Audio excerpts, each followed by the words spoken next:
ہم بستری کا مکمل شرعی طریقہ، یعنی شریعت نے تمام امور کا وہ تفصیل سے ذکر کیا ہے۔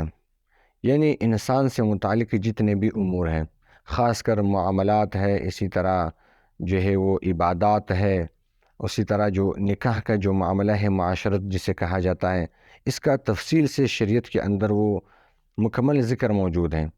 اللہ جل شانہ نے سارے احکامات وہ واضح کر دیا ہے کہ آپ نے بیوی کے ساتھ کس طرح رہن سہن کرنا ہے، نیز بیوی کے ساتھ جو پرسنل زندگی ہوتا ہے، جو پرسنل لائف ہوتا ہے، جو اس کا ایک لمٹ ہوتا ہے، ایک حدود ہوتا ہے، اس کو آپ نے کراس نہیں کرنا ہے۔ یعنی انسان وہ پوری زندگی میں جو ہے وہ پوری دنیا میں ہر کسی سے زیادہ وہ اپنی بیوی کے ساتھ فری ہوتا ہے ہر لحاظ سے، لیکن اس کا بھی شریعت نے ایک لمٹ اور ایک جو ہے وہ حدود مقرر کیا ہے، ایک باؤنڈری اس کے لیے مقرر کیا ہے کہ اس سے آپ نے آگے تجاوز نہیں کرنا ہے۔ تو اس میں شریعت نے وہ جو ہم بستری ہے، ہم بستری کا بھی مکمل طریقہ بتایا ہے، شرعی طریقہ بتایا ہے کہ آپ نے کس طریقے سے ہم بستری کرنا ہے اور کس طریقے سے ہم بستری نہیں کرنا ہے۔ اس کا مکمل طریقہ وہ احادیث سے پہلے وہ قرآن مجید میں مذکور ہیں۔ اللہ تبارک و تعالیٰ فرماتے ہیں فَأْتُوا حَرْثَكُمْ أَنَّا شِئْتُمْ۔ اس آیت میں مکمل ڈیٹیل موجود ہیں، یعنی اللہ جل شانہ نے مسلمانوں کو حکم دیا فَأْتُوا حَرْثَكُمْ، تم اپنے کھیتوں کے پاس آ جاؤ۔ کھیت سے مراد یہاں پہ بیوی ہے، یعنی تم اپنے بیویوں کے پاس آ سکتے ہو، آ جاؤ ان کے پاس۔ اَنَّا شِئْتُمْ یعنی کیف شئتم، جس طرح تم چاہو، یعنی یہ بیویاں یہ تمہارے لیے کھیت ہیں۔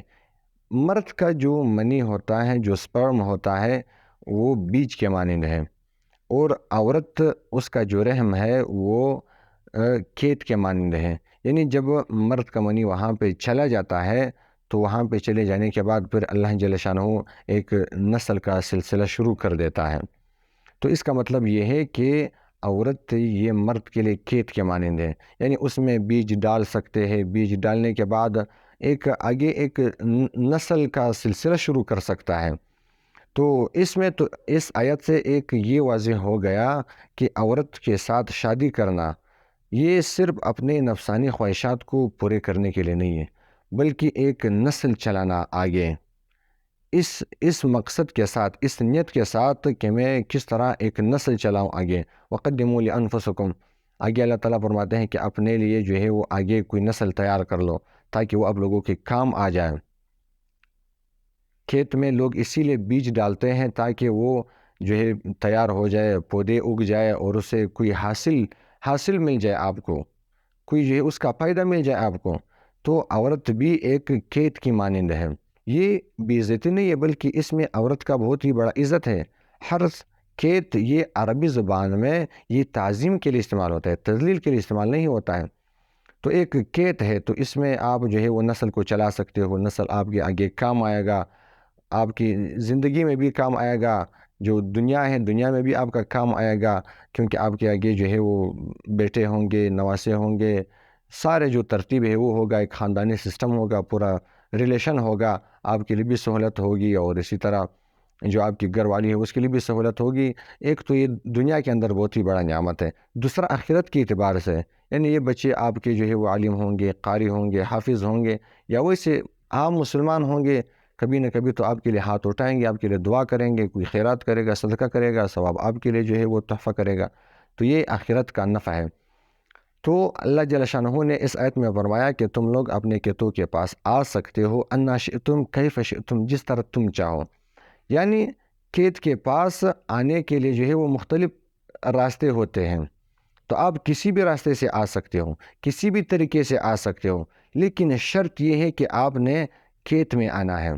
یعنی جہاں آپ بیج بو سکتے ہو، جہاں آپ بیج ڈال سکتے ہو، اس طریقے کو، اس راستے کو صرف اختیار کرنا ہے، کسی اور راستے کو اختیار نہیں کرنا ہے۔ اس آیت میں جو ہے وہ یہ پتہ بھی چلا کہ بیوی کے ساتھ وہ دبر میں یعنی پچھلے حصے میں یہ مسئلہ واضح کرنا یہ بہت ہی بڑا ضروری ہے کہ جمع کرنا یہ جائز نہیں ہے، کیونکہ وہ کھیت نہیں ہے، وہاں پہ آپ بیج نہیں ڈال سکتے ہو، وہاں سے آپ کوئی آپ کو جو ہے وہ نفع حاصل نہیں ہوتا ہے۔ جب نفع حاصل نہیں ہوتا تو اس کا پھر جو ہے وہ کوئی فائدہ نہیں ہے. جب کوئی فائدہ نہیں ہے تو اس لیے وہ کھیت سے مراد صرف وہ حصہ ہے عورت کا جس میں جو ہے وہ مرد بیج ڈال دے، بیج ڈالنے کے بعد، منی ڈالنے کے بعد اس کو کوئی نفع حاصل ہو جائے، کوئی نسل وہاں سے شروع ہو جائے، تو وہ صرف عورت کی جو ہے وہ اگلی شرمگاہ ہے. تو وہاں پہ آپ جمع کر سکتے ہو. پچھلے حصے میں جمع کرنا وہ اس آیت کے مطابق، کیونکہ وہ کھیت نہیں ہے. جب کھیت نہیں ہے آپ وہاں پہ بیج ڈال نہیں سکتے تو پھر وہاں آنا جائز بھی نہیں ہے. ہاں، جو مخصوص حصہ ہے، جو مخصوص اندام ہے جس میں جمع کرنا وہ جائز ہے، اس کے لیے آپ طریقے تبدیل کر سکتے ہو.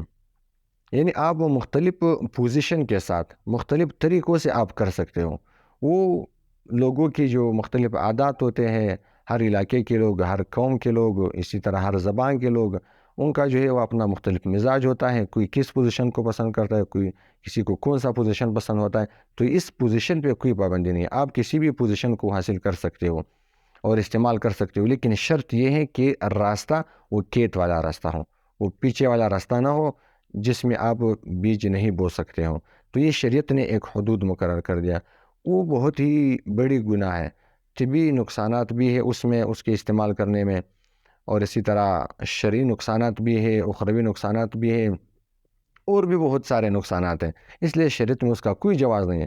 حدیث میں صراحت کے ساتھ اس کا ذکر آیا ہوا ہے کہ جو ہے وہ دبر میں، یعنی پچھلے حصے میں، پخانے کے حصے میں جو ہے وہ جمع کرنا یہ بہت ہی بڑی گناہ ہے.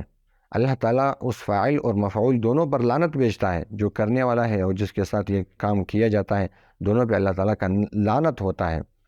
تو اس لیے وہ راستہ اختیار نہ کیجیے، باقی آگے والا راستہ اختیار کیجیے. پوزیشن آپ کوئی بھی پوزیشن وہ جو ہے وہ کر سکتے ہو، اس کا آپ کو شریعت نے بالکل اجازت دیا ہوا ہے، لیکن راستہ صرف وہی راستہ ہو.